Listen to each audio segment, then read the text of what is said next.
अभी आते हैं शिव बाबा की जयंती पर कैसे समझाना चाहे. இப்போ வரலாம் சிவபாபாவுடைய ஜெயந்தி அப்போ எப்படி புரிய வைக்கணும். जैसे तुमको बाप ने समझाया है ऐसे ही तुमको फिर औरों को समझाना है. எப்படி தந்தை உங்களுக்கு புரிய வச்சிருக்காரோ அதே போல நீங்க மற்றவங்களுக்கு புரிய வைக்கணும். ये तो ठीक है ना. ऐसे तो नहीं कहेंगे कि जैसे बाबा ने हमको पढ़ाया जैसे बाबा को ही सबको पढ़ाना है. சரிதானே? இப்படி இல்லை, தந்தை எங்களுக்கு கற்பிக்கின்றார், அதே போல பாபா தான் மற்றவங்களுக்கும் கற்பிக்கணும். ये जानते हैं कि बाबा ने हमको पढ़ाया है, शिव बाबा ने हमको पढ़ाया है. ये तो समझ गए हो कि इस शरीर द्वारा पढ़ाया है. இது உங்களுக்கு புரியுது இல்லையா? தந்தை நமக்கு புரிய வச்சிருக்காரு, இந்த உடல் மூலமாக நமக்கு புரிய வச்சிருக்காரு. இது புரிஞ்சிருக்கு இல்லையா உங்களுக்கு?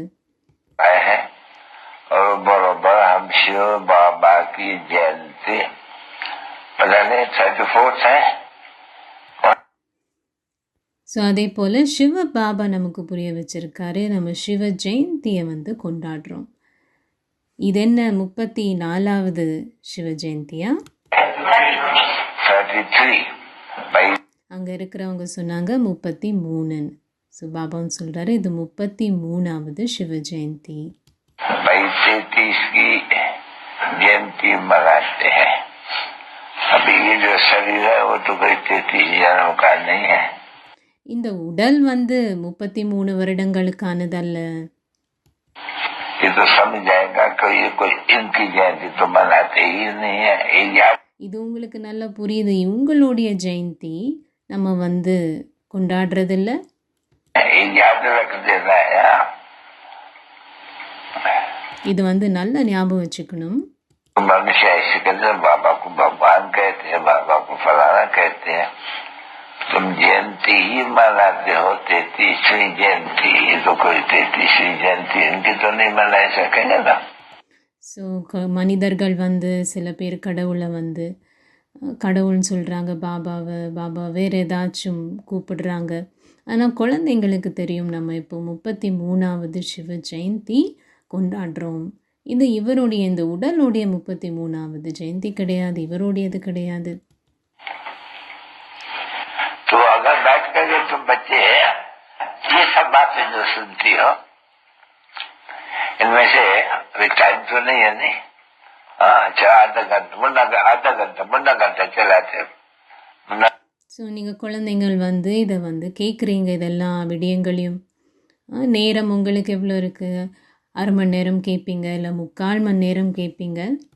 मुन्ना घंटा में तुमको कितनी बातें सारे ध्यान तो बुद्धि में आ जाते हैं. ஒரு 3/4 மணி நேரத்தில் உங்களுக்கு எல்லா ஞானமும் புத்தியில் வந்துடுது.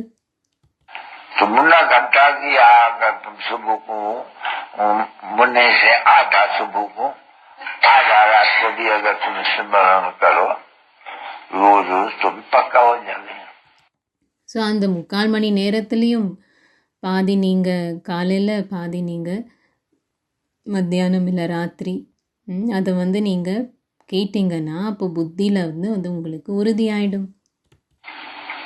कोई को भी फिर सुनाते सुनाते जो दान करेगा नहीं तो फिर दान करते जाएंगे तो और ही तुम्हारी वृद्धि हो जाती है तुम्हारे पास. ஸோ நீங்கள் மற்றவங்களுக்கு இந்த ஞானத்தை கொடுக்க கொடுக்க, தானம் செய்ய செய்ய இது உங்களுக்குள்ள விரிவாக்க முடியும், கூடும். बहुत आता रहता है. जाते हैं कि धन दिए धन ना फूटे. இப்படியும் சொல்லப்படுது, நீங்கள் இந்த செல்வத்தை கொடுத்தீங்கன்னா அந்த செல்வம் குறையாது. अभी देंगे ही नहीं तो फिर फूट जाएगा. நீங்கள் கொடுக்கவே இல்லைன்னு சொன்னால் அப்போ அது முடிஞ்சிடும். ஞான செல்வம் பற்றி சொல்கிறாரு. जो कहते हैं ना मुझे ज्ञान है मैं तो बाबा बोल नहीं सकता हूँ तो वो ज्ञान क्या काम का.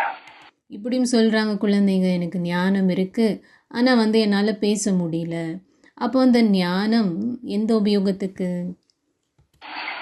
सभी रूहानी सेंटर्स के प्रजापिता ब्रह्मा कुमारी और कुमार எல்லா ஆன்மீக நிலையங்களில் இருக்கக்கூடிய பிரஜாபிதா பிரம்மா குமாரி மற்றும் குமாரர்களுக்கு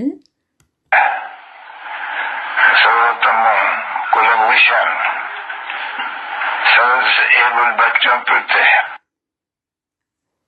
அதி உயர்ந்த பிராமண குலத்துக்கு சேர்ந்தவங்க சர்வீசபிள் சேவாதாரி குழந்தைகளுக்கு आज गुरुवार के दिन मधुबन से இன்றைக்கு குருவார் அன்றைக்கு மதுபன்லிருந்து रूहानी बाप व दादा और बच्चों का ஆன்மீக தந்தை வரதாத்தா ஆசிர்வாதங்களை வழங்குபவரிலிருந்து மற்றும் இங்கே இருக்கக்கூடிய குழந்தைகளுடைய बच्चों का दिलो जान से कहो प्रेम से सभी बच्चों को याद प्यार और गुड मॉर्निंग ரொம்ப ஆழமான இதயத்திலிருந்து அன்போட அன்பு நினைவுகள் மற்றும் குட் மார்னிங் காலை வணக்கம்.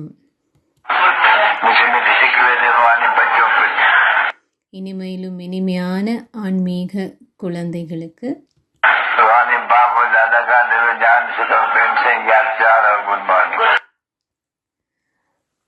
ஆன்மீக பாப் தாதாலிருந்து இதயத்தோட ஆழமான அன்போட அன்பு நினைவுகளும் குட் மார்னிங் காலை வணக்கம். मीठे मीठे रूहानी बच्चों पे रूहानी बाप की இனிமேலும் இனிமையான குழந்தைகளுக்கு ஆன்மீக தந்தையிலிருந்து நமஸ்தே.